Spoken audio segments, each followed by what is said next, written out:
Eto na mga boss, kakapasok lang na balita. Grabe si VP Sara, nagulat sa korte. Nahuli na si Duterte. Malaking gulo to, binasahan na ng impeachment. Base sa impormasyong kumakalat ngayon sa social media, humingi na naman ng saklolo sa Supreme Court si Vice President VP Sara. Humingi na naman siya ng tulong para ipatigil sa Congress ang impeachment ng mini trial. To the rescue na naman sa Duterte ang Supreme Court. Biglang uunahin nila ang kasong pinail sa Congress na ang program funds para malihis ang usapin kay VP Sara, matakpan nilang kaso niya sa impeachment. Gisado tuloy ng Supreme Court ang Congress Solicitor General. Hindi na makuha pang makasagot sa tanong. Labag daw to sa konstitusyon, nahuli sa oral arguments ng korte. Kaya ito, sabay-sabay nating panoorin kung paano si Vice President VP Sara, grabe, nagulat sa korte. Nahuli na si Duterte, malaking gulo to, binasahan na ng impeachment. Pero bago tayo magpatuloy, baka pwedeng i-click nyo muna ang like, share, comment, subscribe at i-hit nyo na rin ang notification bell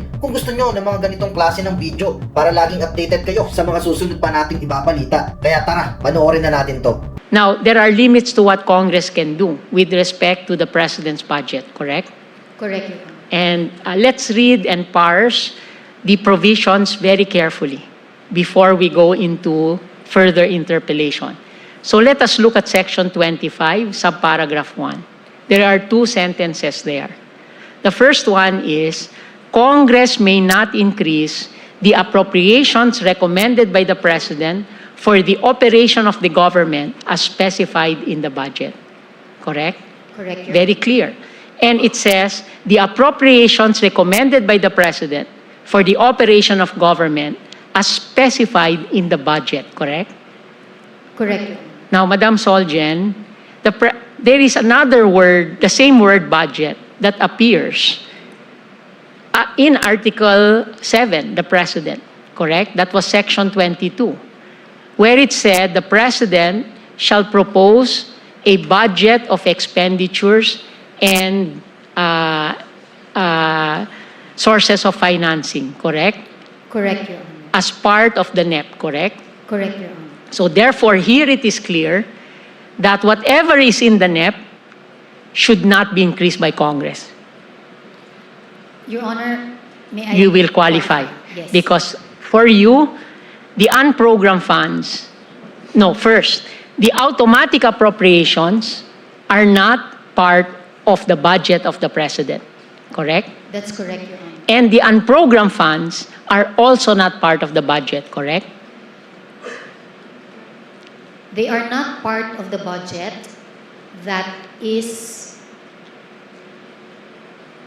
we believe that that is not the part of the budget where the prohibition on increasing the ceiling is applicable. Okay, I'll take that for now, under advisement. But the point is that, so if you say automatic appropriations is not part of the budget of the President, then I will ask you later to locate it in the Constitution, where it is. First to interpellate is Senior Associate Justice Mario Victor F. Jonen. Thank you, Chief. With leave of the court, may I ask the Solicitor General to take the podium? Now, just to start off, so there is what is called a the budget of expenditures and sources of funds. This is called the BESF, just so we are familiar with the terminology. And the BESF is a part of the NEP, the National Expenditure Program, correct? Yes, Your Honor. And the National Expenditure Program contains the BESF, the Budget for Expenditures and Sources of Funds, and a more detailed listing of the expenditures divided by purpose and divided by classification, correct? Yes, Your Honor, plus the automatic appropriation, but Yes. only for information. Yes. Yes, and it seems that is one of the issues that we have also for this case, that from your perspective, there are three parts. There is the program, there is the unprogrammed, and there is the automatic appropriation. But on the other end, they are classifying it only as programmed and unprogrammed. but that nonetheless, just so we are familiar with the figures. And then there is what is called a total expenditures for the program, a TEP, correct? Yes, Your Honor. And this is the total amount for the NEP that is proposed by the budget of the President, correct? Yes, Your Honor. Just so we're clear, the NEP, the National Expenditure Program, is otherwise called the President's budget, correct? Yes, Your Honor. Yes. And after the President's budget goes through the House of Representatives, the House of Representatives produce a General Appropriations Bill, or what is often referred to as the GAB, correct? Yes, Your Honor. And after that, it is given to the Senate, and in the Senate, they just call it the bill on third reading, correct? Yes, Your Honor. And after that, if there are disagreeing provisions, they call a bicameral conference committee or a BCC, and this BCC therefore produces a proposed resolution where both houses will ratify, correct? Yes, Your Honor. And from there, they produce the General Appropriations Act for the signature of the President, correct? Yes, Your Honor. And after the GAA, the President exercises a different kind of veto. We will examine that later, which is called a line item veto, correct? Yes, Your Honor. And the President signs the GAA within a set time. Otherwise, it will be reenacted.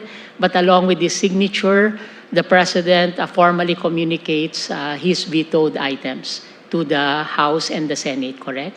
Yes, Your Honor. And the House and the Senate may overturn the veto based on the Constitution by a 2/3 vote, correct? Yes, Your Honor. Yes. Now, do you recall the amount of unprogrammed funds proposed in the NEP, National Expenditure Program, of the President in 2024 for unprogrammed? You recall the amount? Yes, Your Honor. I have it in my notes. The unprogrammed appropriation proposed by the President in the NEP for 2024 was 281. Is this 281 281 billion. billion 908 million 056, correct? Correct, Your Honor. Yes. How much was the approved on third reading in the GAB, the General Appropriations Bill of the House, in terms of unprogrammed appropriations? Your Honor, I only have what's in the GAA. It was 281 billion 908 million and 56, similar to the NEP. Okay. Would you know how much, in terms of unprogrammed appropriations, did the Senate approve before the BICAM? Again, it was 281 billion 908 056. So as far as we are concerned, in 2024, which is the subject of the petition of Lagman et al. And Pimentel et al., the NEP was 281 billion, the GAB was 281 billion, the Senate was 281 billion, correct? Correct, Your Honor. And how much was the proposal of the BICAM when it met to conciliate disagreeing provisions? How much in unprogrammed appropriations? Your Honor, it is 731 billion 448. So it was 731 billion. Okay? Yes, Your Honor. And just so we are clear, let's show the slide so everybody knows what we are talking about. So up there, you will see now, NEP 281, GAB 281, Senate 281, BICAM 731. Correct? Correct. Madam Your Honor. Solgen? And per your argument, this is something that we should respect because it is an act of wisdom on the part of both houses to increase what was not debated upon, from 281 to 731, meaning that there was a difference of 449.5 billion added into unprogrammed appropriations, correct? May I qualify my answer? Yes, Your yes, Honor? please, go ahead. It is a question of wisdom, because when we say an act of wisdom, it might be ambiguous as to there's already a judgment if it was wise Yes. or not. Yes. And the hope of our hope is for the court to rule on a narrow question as to checking whether the power that was exercised by the Congress is within the constitutionally required constitutional requirements, or if it was within the limitations that are provided by the Constitution, Your Honor. Okay, I will take that for now. In terms of total expenditures under the NEP, the National Expenditure Program of the President in 2024, would you recall how much it was? It was 4,301,676,000,000 and some thousands of pesos, correct? In my notes, Your Honor, it is the total expenditure program is 5.7 For the NEP, billion. under the For NEP, the 2024. for the NEP, It was 4.3, correct? At any point, Solgen, if the DBM representative is here, the chief has reminded me that you may consult with the Department of Budget and Management if they are here. there are representatives of the DBM Here. That's good to know because we might ask for an increase in the budget of the judiciary also. But that nonetheless, so it was 4.3, and in 2024, the total GAA expenditure was 4.7. Again, I put up the slides. Correct me if I am wrong. In 2024, the NEP was 4.3, the GAA was 4.7. So in terms of the total, it was increased. And the NEP, correct me if I'm wrong, Madam Solgen, the NEP contained both program and unprogram, correct? The National Expenditure Program or the President's budget already contained a proposal for unprogram, correct? Yes, Your Honor. So the NEP is both program, automatic, and unprogrammed, correct? Yes, Your Honor. But in 2026, which is also a budget in issue today, this is the petition of Congressman Erice, who was here, and Congressman De Lima. The NEP was 4.6 billion, correct? For 2026, Six. I put it up there. But what was actually approved by the houses, by both houses, and the President was lower. It was 4.646, with a corresponding decrease also in the unprogrammed appropriation, correct? yes, Your Honor. Yes, okay. So that we know what we're talking about, in 2024, we will start to put up now the additions in the unprogrammed fund that was included after not the third readings of the houses, both the House and the Senate, but after the BICAM. So the first slide will show you, let's put up the slide, Panay Guimaras Island Bridges Project, 3 billion. Universal access to quality tertiary education, 7 billion. This was from the program transferred into the unprogrammed, correct, Solgen? Yes, Your Honor.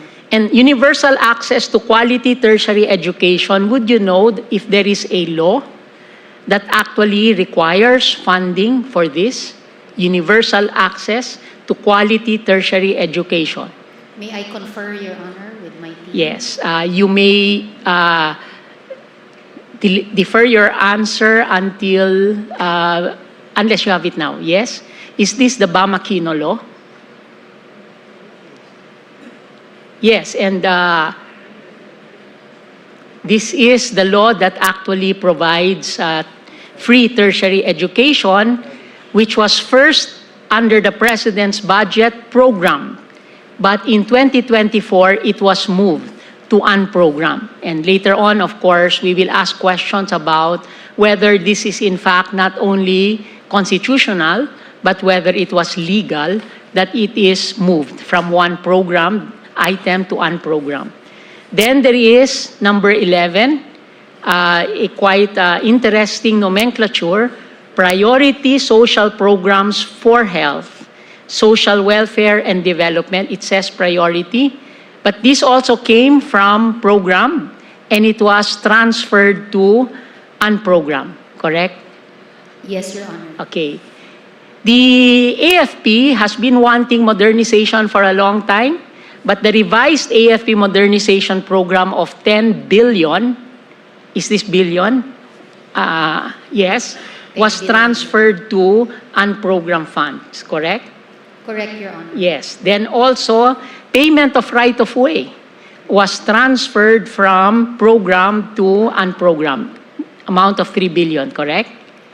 Yes. Correct, Your Honor. And then pre-feasibility studies, preliminary and detailed engineering, 3 billion. Later on, we will encounter this again.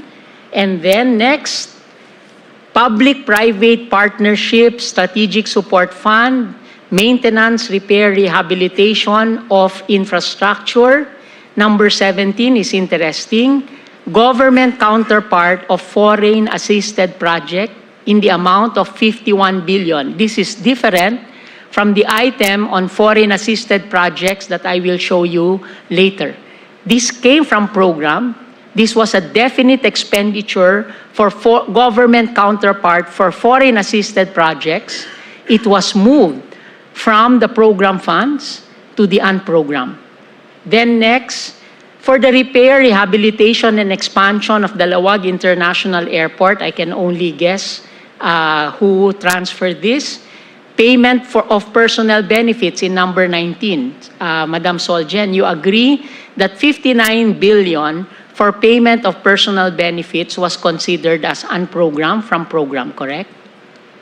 Yes, Your Honor. Then, pension and gratuity fund. This means that the retirement fund of a lot of our government employees, and I can only guess perhaps a portion of this, some of our judiciary personnel not covered by our existing law, 40 billion, 250 also to the unprogrammed, correct? Yes, Your Honor. Then you have the libreng sakay became unprogrammed, correct? Yes, Your Honor. Also the screening of anti-terrorist equipment, etc., unprogrammed. National Data Privacy Program, 620 million, became unprogrammed. Preparation for national election in 2025, since there was no election, perhaps they moved it to unprogrammed. Construction and repair of NFA warehouse facilities, also unprogrammed. Development and modernization plan for the Iwahig. Then the next slide, you will see there, interestingly, acquisition of fire trucks became unprogrammed, not programmed. Then digital agriculture project also became unprogrammed. Then the next slide, aquaculture, fisheries, Marawi siege victims compensation program. This is the long-awaited compensation to the victims of Marawi. From program, it was transferred to unprogrammed. Supplementary feeding program, I think this was for younger kids that were indigents. Then, next slide, the creation of lawyer positions in the PAO became unprogrammed. Perhaps lawyers are not that important anyway. And then we have, finally, the last one, number 50, OWA Welfare Services. This is the office that produces support for OFWs, was also moved to the unprogrammed funds. This was in 2024.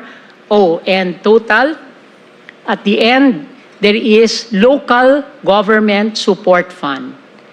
In the amount of 5 billion was moved from program to unprogrammed. We will ask you later what this item is all about, or perhaps some of my colleagues will be able to ask you if I cannot. And the total in terms of additions to unprogrammed was 303 billion, correct? Correct, Your Honor. But this was not all. There was an increase in the already set items for unprogrammed. And the first one was mentioned by one of our amici and she called it a new pork barrel. I will not go to that extent because that may be a legal terminology, but it is definitely perhaps a lump sum item, which was covered also in the case of Arroyo, Belgica, especially the Belgica of 2013, penned by Justice Ben. So the NEP proposed that the SAGIP program was only 50 billion, but in 2024, this lump sum was increased to 225 billion pesos, correct? Correct, Your Honor. And for support to foreign assisted projects, maybe they were, as one of our amici was saying, they were predicting that some of the foreign assisted projects in the pipeline might be approved. It was increased from 117 to 178, correct? Correct, Your Honor. So this is the situation that I think all of us are agreed upon, which is now at issue, because 2024, as shown by our various amici, was the year where there was an extraordinary increase in the amount of unprogrammed funds, not unappropriated, but unprogrammed funds. Okay, now let us proceed. The concept, let's talk about the architecture in our Constitution, because we need to talk about the various provisions in context so everybody understands it. So the Constitution does not give one branch of government what is usually referred to as the power of the purse, because the power of the purse is big, and consistent with the architecture of the Constitution, the contents of that power are distributed among constitutional departments and organs. Do you agree? I agree, Your Honor. And the basic idea behind separation of powers is to prevent tyranny and ultimately to increase accountability, correct? Correct, Your Honor. The separation of powers doctrine assumes that unchecked power tend towards tyranny. So liberty requires institutional restraints within government, assigning functions to distinct organs. The structure expresses a rule of law ideal, which is that governments must proceed in temporarily ordered phases: legislation, administration, adjudication, and accountability, rather than through undifferentiated sovereign will. You agree? I agree, Your Honor. And appropriation and spending funds are critical for governance. You agree? I agree, Your Honor. Appropriation and spending funds is not only because of whim, but it is part of an overall plan of the executive and hopefully with the participation of the legislative. And in our case, as presented by one of the amici, there is actually a Philippine Development Plan, correct? Correct, Your Honor. And it is from 2023 to 2028, correct? Correct, Your Honor. Yes. Just to take note, the court has an SPJI, strategic plan also, and we are implementing it with budgeting also here. So, but in a political economy where there is a deficit of equality, where there is poverty, and when therefore there is a lot of disempowerment, with most of our people being only able to govern through voting and dissent and criticism, the extent of prerogative of those in departments or constitutional organs must be clearly and adequately defined. Do you agree? I agree, Your Honor. And in interpreting the Constitution, though, apart from this purpose, we must be mindful as the court that the judiciary, unlike the executive and the legislative, is not possessed with complete, current, and contingent information. You agree? Agree, Your Honor. And that the executive must also be given some appropriate leeway by both this court and Congress to address the current situation. You agree? I agree, Your Honor. and that laws, including the General Appropriations Act, are frameworks and limits plans of action, but they do not and should not unduly shackle the executive to address what has not been fully foreseen despite reasonable and diligent efforts, correct? Correct, Your Honor. Like the situation we have today, that when the budget was passed, no one could have imagined what will happen in the Middle East, correct? Correct, Your Honor. But I am sure, and we are witness to the fact that both the House and the Senate are currently investigating, holding hearings in aid of legislation to see what they can do to supplement whatever powers are needed by the President to address the current situation. In fact, they passed a law allowing the President to suspend excise taxes, correct? Correct, Your Honor. Yes. In other words, we should be mindful that we should not straitjacket the reading of the text of the Constitution, even with precedents, and make sure that the Constitution should be a living but empowering document, correct? Correct, Your Honor. Yes. Empowering, but also a document with accountability, correct? Correct, Your Honor. Because as Richard Posner said, the Constitution is a living document, but it is not a suicide pact, correct? In other words, the Constitution is a living document. However, it's not a suicide pact. In other words, all the departments must be rational in terms of arriving at their own conclusions with respect to their own power canalized, correct? Correct, Your Honor. Okay. And for a purpose of exercising the power of the purse, just so that we are all clear, this is divided as follows. The executive, the president, and there's only one executive in the Constitution, it's the president, and everybody is the alter ego, prepares the budget, correct? Correct, Your Honor. The legislature, and that is Congress, with the House acting first, authorizes or appropriates, correct? Correct, Your Honor. Then the president, and the president only, spends or executes with clarification, again, by our case in 2013, that the legislature has no participation in the post-enactment or execution stage. You agree? Agree, Your Honor. And the Commission on Audit, as a constitutional organ, checks on the expenditures, correct? Correct, Your Honor. The Ombudsman can prosecute, correct? Correct, Your Honor. And the judiciary, of course, is tasked with interpreting the boundaries of these powers as contained in the text of the Constitution and in statutes, correct? Correct, Your Honor. Now, during your presentation, in your opening statement, you mentioned the case of KMU versus Aquino. Do you recall in what context? That KMU versus Aquino is the ponencia that actually said that the court respects that all the organs of government can have first crack at the interpretation of the text of the Constitution, and it respects that, correct? Correct, Your Honor. But then there is also some wording in that case that says that in the final analysis, it is the duty of this court to give a final reading, correct or wrong, correct? Correct, Your Honor. Yes. Would you know how I know? You were the ponente. Yes, I was the ponente, and the case was unanimous in terms of this court. Okay. Now, let's look at the actual provisions in the budgetary process so that we are also clear. To look at the architecture of the Constitution, we start with the basic provision in Article 6, Section 29. So it's up there. No money shall be paid out of the Treasury except in pursuance of an appropriation made by law. You agree with me that this single provision shows the relationship between the executive and the legislature, correct? Correct, Your Honor. Yes. Is there any other money that can be spent by government that is not in the Treasury mentioned in the Constitution? No, none, Your Honor. All collections are submitted to the Treasury except for fiscally autonomous institutions like the judiciary, because there is a separate provision in the Constitution for that, correct? Correct, Your Honor. Yes. So the whole cycle includes preparation of the budget, appropriation, budget execution, and budget audit. Agree?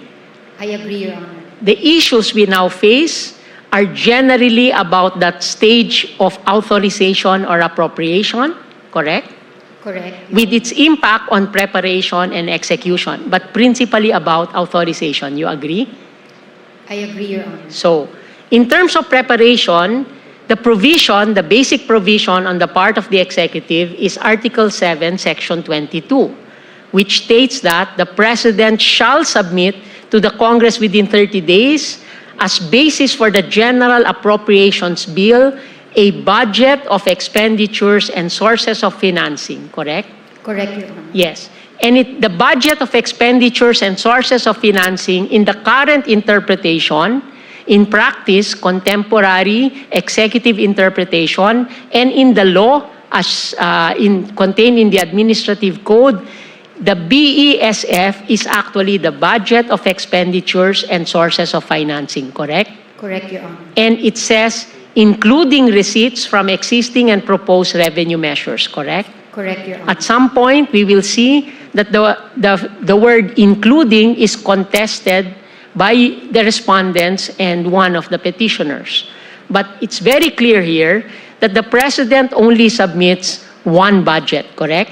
Correct, Your Honor. Because it says a budget of expenditures and sources of financing.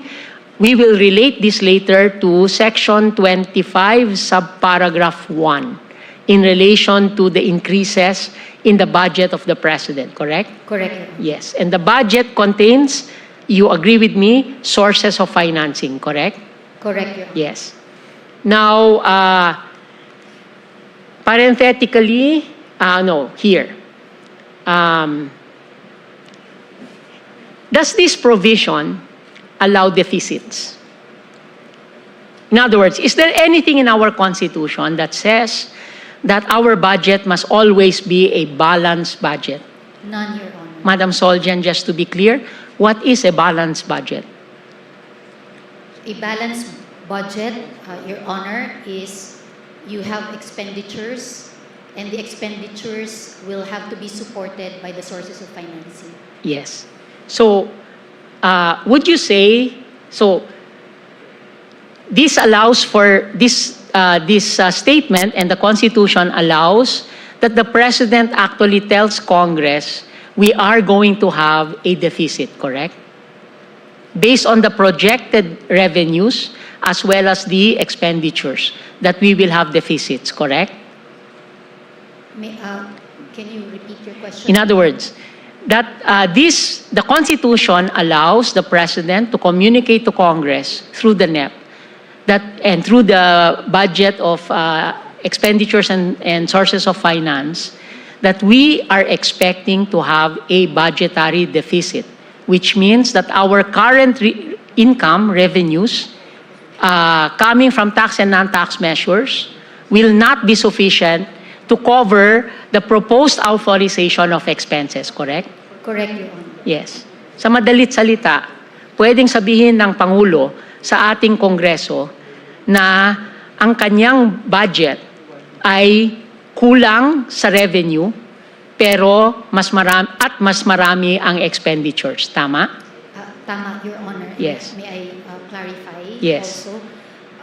In our briefings by the DBM, what we understand is that even the deficit spending is being planned, and part of Yes. there is a deficit framework. Yes. Globally, there could be a target level which is accepted as an acceptable level, and it will depend on our executive branch Yes. as to what that level is. Actually, later, we will go into a bit of the economics just to make sure that people know that this is legitimate to have a deficit financing. I will not go into it with you. I will go into it with some of my former professors. And I do so with a lot of trepidation because I did get a high grade in basic economics from Professor Monsod and also a higher grade in public finance from Professor Dr. Jokno. And I don't know if they can recall those grades now. But in any case, subject to contempt of court, of course. So now, So deficits are there. Mainly, they can be filled in by income. Let us say they did not predict that there was high dividends from one of our government-owned and controlled corporation, non-tax revenue, correct? Correct. Or perhaps a new tax that would be passed by government, correct? Correct. Or a good performance of our economy, therefore increasing the amount that we collect in, let us say, value-added tax because there is more transactions, correct? Correct, Your So also, it can be filled in by borrowings. Correct. Such as, for instance, when the Monetary Board issues a treasury bill of different maturities depending on their monetary policy. And these are actually borrowings that we have, correct? Correct, Your Honor. And technically speaking, all our currency is in a debt, except that we will not get into that, correct? Thank you, Your Honor. And that it is also possible that we borrow from foreign sources, correct? Correct, Your Honor. And with respect to foreign sources, that is also regulated by the Constitution, more specifically Section 20, which actually says that the President may contract foreign loans only with the prior concurrence of the Monetary Board, correct? Correct, Your Honor. And that the Constitution also says the discretion of the Monetary Board and the President to contract foreign loans can be regulated also by Congress because it says as may be provided by law, correct?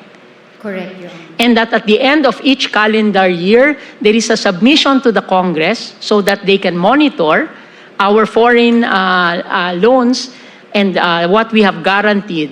There is a report, correct? Correct. And that the manner of this report can be governed also by law, correct? Correct, Your So there is a check and balance with respect to foreign borrowings, and this was wisely included in our 87 Constitution. It was not in our 35 Constitution by the constitutional commissioners. One of them is actually present in the session hall right now in the person of Commissioner Christian Monsod, correct? Correct. Yes, and I had the privilege of being a research assistant of a constitutional commissioner. I carried the briefcase of one of them at that time, so I know how they thought in a while. Okay, and domestic borrowings. Who authorizes domestic borrowings? If you know, May I confer, Your the Monetary Board for Treasury bills, etc., and others. Okay, now.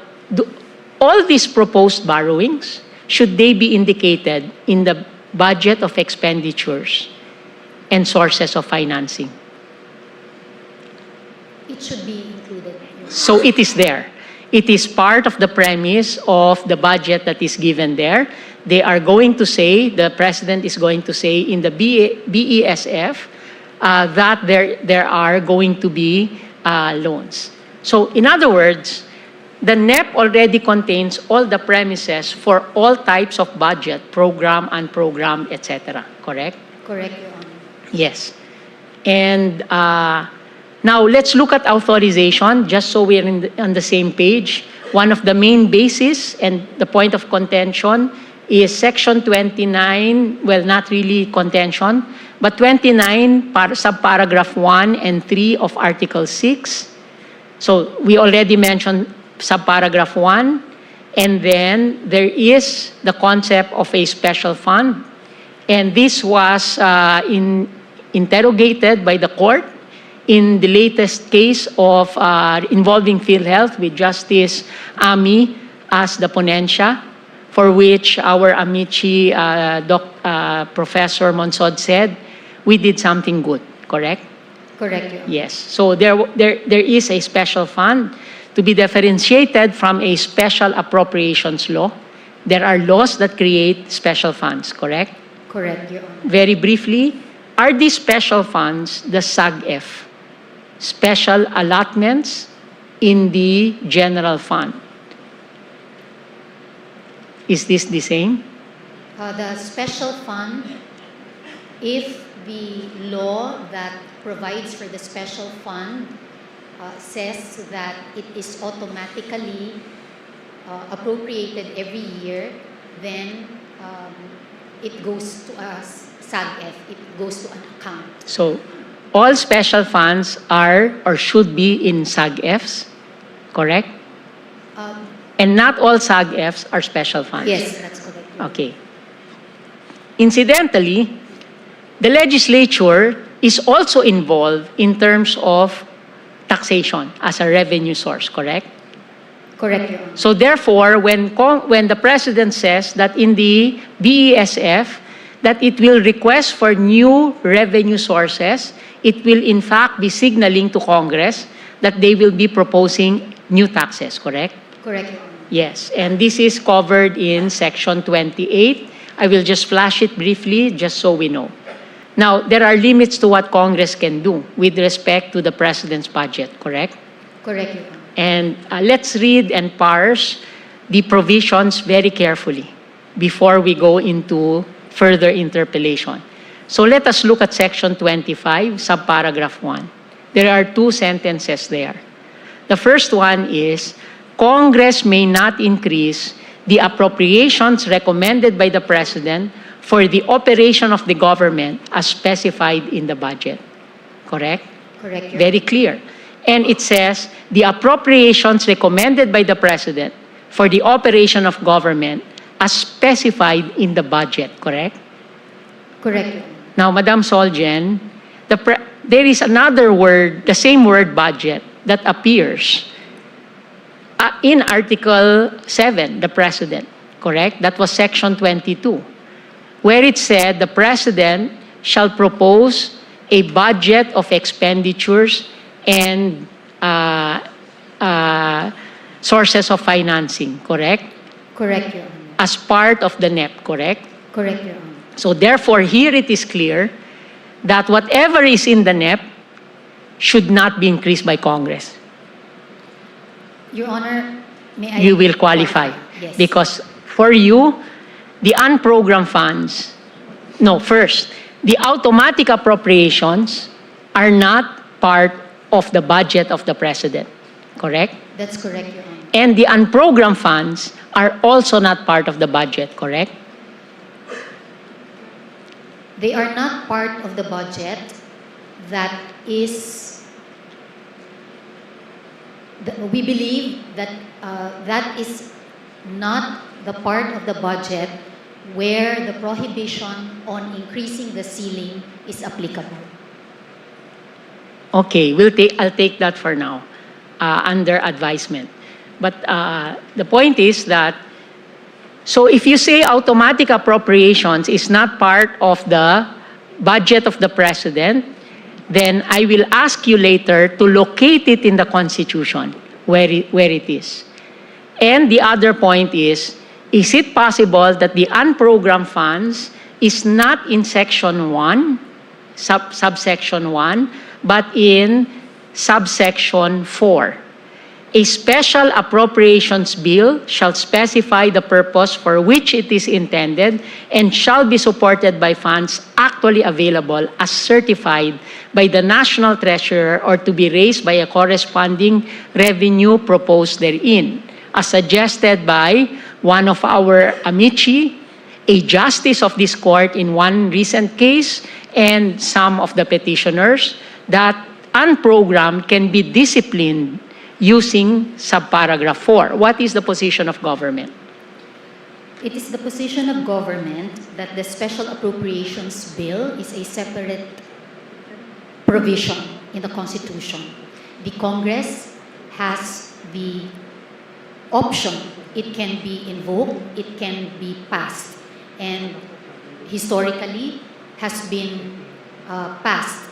In our study and survey of the different special appropriations bill, the length of time could be as, I think I saw... We can go to the difficulty of passing a special appropriations bill at some point, and it can be part of the query, I think, of some of the justices. But as far as I'm concerned, I just want to locate where you see automatic appropriation. You say that it is not in subsection 1, and you're asking the court to actually make a ruling for the first time that automatic appropriation is not part of the GAA.